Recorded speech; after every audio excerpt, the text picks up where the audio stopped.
Hey everyone, thanks for joining me. This is Meg from Flow Financial Planning. Welcome to the June newsletter. And today we are going to talk about one of the most boring parts of personal finance, but as boring as it is, it's also one of the most important things in your financial world, and that is your emergency fund.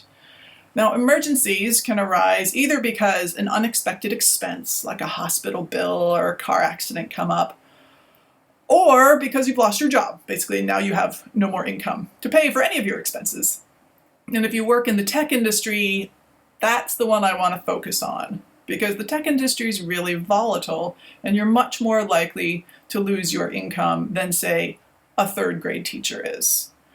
Now, it might be hard for you to swallow at this moment in the tech industry's history that it's a volatile industry and you could lose your job abruptly because the industry is doing so well. For all I know, you are courting multiple recruiters and job offers every month.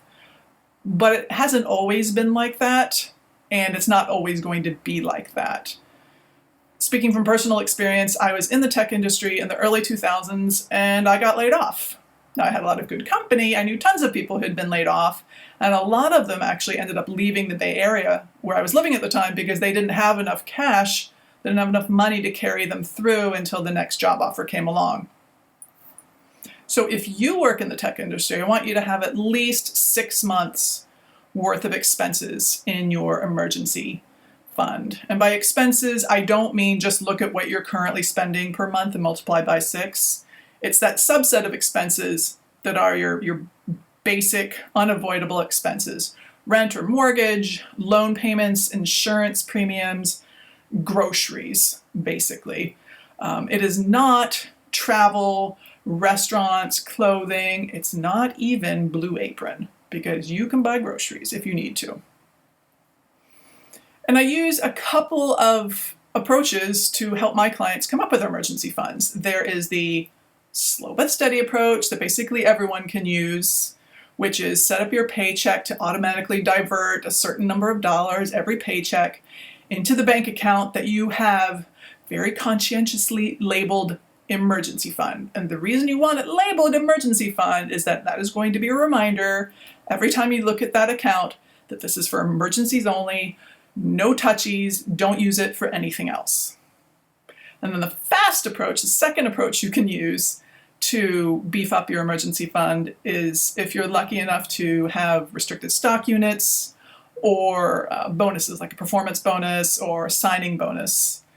And what you can do with those is, after taxes have been paid, of course, on the RSUs that have vested, you would sell the RSUs that have vested, pay taxes on them, pay taxes on your bonus, and then shove all that money into your emergency fund.